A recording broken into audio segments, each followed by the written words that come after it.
Rory, there's the commercial world is a world of material values. Not exclusively. No? No. You would be a very, very bad manager if you attempted to run people entirely using numerical metrics and incentives. I mean, the more astute business people are actually not quite as portrayed. I think that's fair to say. Because what I'm heading at is, what I wonder about is also related to remarks of Roger. What happened to our values? You know, why is it that we started to believe that many things, you know, commercial world wants us to believe in, are indeed, you know, the most important things there are?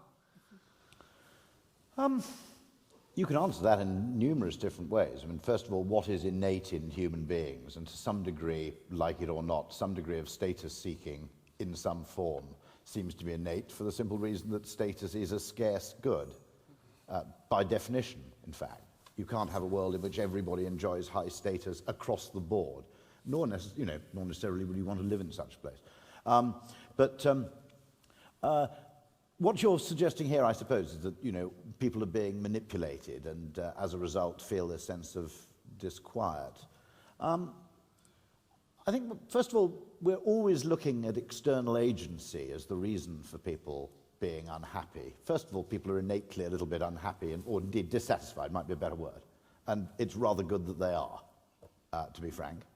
That's the first point. You know, the lot of man is not actually one of unending bliss and the eradication of all possible annoyance or irritation. The second point is we always blame things on external agency, but quite a lot of what is probably causing disquiet in society is actually the product of things people have freely chosen to do themselves. Atheism might actually be a very good explanation for one of them, by the way.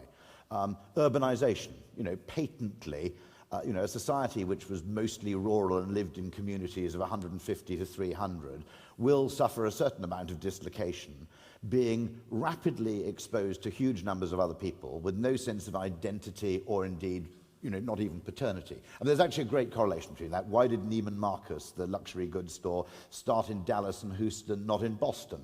Oil money. People arrive very rapidly, unsure of their status, paranoid about their status. Suddenly luxury goods sales go up. Shortage of females, incidentally, also leads to higher luxury goods purchases on the part of men.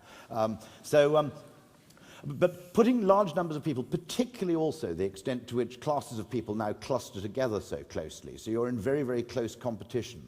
The banker who actually, you know, the banker who once would have thought himself as immensely rich lives next door to someone he envies. So all those factors like, you know, urbanization and the change in sort of demography and human migration, which happens, it's a complex system, it happens on the basis of individual choice. And some of the consequences of those choices are going to be slightly unfortunate. Well, no, Roger, please. I want to say something. The word modernity was not uttered, this word modernity. We live in a modern society, modern societies. And modernity, since it came about, first in Europe, then by now in the whole world, has something standing features. What is characteristic of modernity? First and foremost, it is distribution through the market, redistribution, if there is, through the state, and that's a combination of capitalism and socialism, yes, if I may say so. Second, it's a dissatisfied society, because the first slogan of modernity was every person, every man, woman, are born free. Never before have they uttered this sentence. It was an absurd sentence. One was born a master, the other was born a slave. The moment we said all men are born free, we created a dissatisfied societies because we are not free enough, because some are more free than us. We are not equally free. So everyone is dissatisfied. Nothing wrong with dissatisfaction. This is what I want to say. Because dissatisfaction keeps our society alive and kicking. In previous societies, in traditional societies, if you're entirely dissatisfied, came the crisis. Of course, crisis, I agree with you, it's a metaphor, okay? But according to this metaphor, the sick person either dies or recovers. Normally, traditional societies die in crisis. Modern society, for the time being, recovers always from this crisis. Crises belong to the life of modern society. Without crisis, you cannot survive. Without newspapers, you cannot exist. Without propaganda, you cannot exist. Because we need to remain dissatisfied. You need to be able to say, what exists is wrong.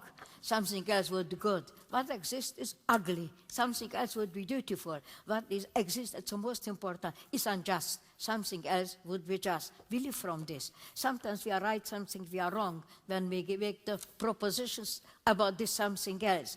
When we make the wrong proposition, disaster can follow, as we know from the 20th century.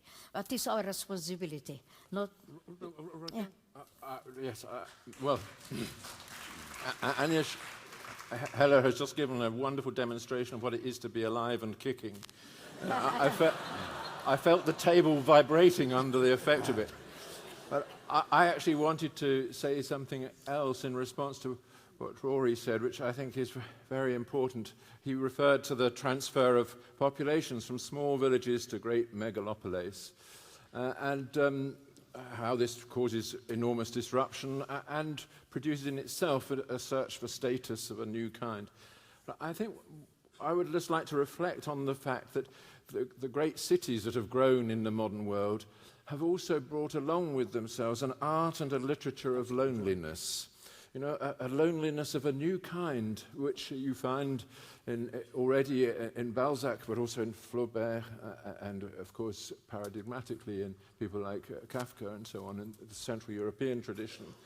And it's as though our need for each other, which is the thing that is most beautiful in human beings, is suddenly cut off from its fulfillment at the very moment when it can be so easily fulfilled in so many ways. And I think this is a most interesting thing to reflect upon. You know, this is the major transition that modernity has imposed upon us. This mass society where we're surrounded at every point by opportunities, by people, by opportunities of friendship and also opposition and so on. And at the same time, there has grown within that this unassuageable core of loneliness. Very, very interesting thing, a beautiful point. When I moved to London, I grew up on the Welsh borders, I gained enormously in terms of financial capital, but in social capital I became rapidly impoverished. I have friends in London who I've known since the age of 7, probably about 10 of them. There's nobody I can really call on now to pick me up from the airport this evening, with the possible exception of my wife. Okay, so in terms of the favour economy, all those economies die out and are replaced by the commercialisation of everything. Another very interesting correlation is, if you look at American voting patterns, far bigger than race, sexual orientation or anything else is simply where you live. If you live in a town or city over 600,000, you're overwhelmingly Democrat. If you don't, you're overwhelmingly Republican. Now, what you derive from that, you could say that arguably rural communities actually find that what you might call free market capitalism actually works fairly well and is a fairly amiable part of their lives and they're content with it, that everybody in larger cities feels that something desperately needs to change. But to what they're attributing their dissatisfaction may be entirely the wrong thing. Daniel, to start with, for all of you, but why is it that we embraced in the 80s, 90s, this model of neoliberalism? Why is it that it could become such a powerful ideology that for at least 2 decades we wanted to believe that the financial world and everything related to that, would be our future, and why? I guess it comes out of a sense of collapse of a previous, seemingly viable models, the sense of the collapse of post-war social democracy, or at least the crisis of post-war, if we're not allowed to use the word crisis, social democracy, obviously the Berlin Wall, the collapse of the sort of division of the world into 2 systems, and a kind of triumphant discourse of neoliberalism that was sold to us and that appealed to something perhaps in many people linked with this idea of endless progress and growth, linked in the way Rory was describing, with perhaps certain illusions about infinite possibility. Of course, only for a minority of people in the world, but nonetheless had a powerful kind of grip on us. But I want to come back. I mean, of course, there was that feeling of a model triumphant. But if we're thinking about modernity, which Agnes is inviting us to do, I think one should hold on to another side of modernity in this discussion, which is, I'm thinking of Zygmunt Bauman's book, Modernity and the Holocaust, that in a way the question then of what it was in modernity that doesn't produce this kind of more creative flux and change and emancipation, but certain kinds of risk and the pull towards the drive towards the world of camps and extermination, or the world of a police state, and so on, which has to be also the sort of other side of any conversation about modernity, presumably, of the emancipatory possibilities and that much darker side, and how one understands those relationships, because they're clearly very modern forms of barbarism. They're not simply some archaic remnant. There's something that modernity produced that is extremely ominous. And that's as a historian, I guess I'm interested in the history of the endeavor to understand those processes and what they owe to social factors, politics, but also perhaps to certain things about people, to the nature of mind, the unconscious and so on, that the Frankfurt School thought about, many people thought about in the 20th century. And the book that came to my mind was Erich Fromm's great book, which I still think people, it repays rereading, Fear of Freedom, which was also translated as Escape from Freedom in 1941, which was an attempt to think about, in a way, this kind of the fear people have of that freedom, and in a way the lure towards authoritarianism. And that's also part of the story of modernity. I think it's very important thing what you said and what you said. It's basically impossible to compare gains and losses. That's our problem. You spoke about loneliness. That's very true. But loneliness is a loss, but solitude is a gain. So you cannot, this is what you cannot compare, basically. I would not say to modernity is wonderful, it's a progressive epoch, not at all. I said it's different from all the previous epochs, different characteristics, and there are gains and there are losses. I think basically communities are lost in modernity. That's a loss, but solitude is one which is important for us single individuals. We can be alone.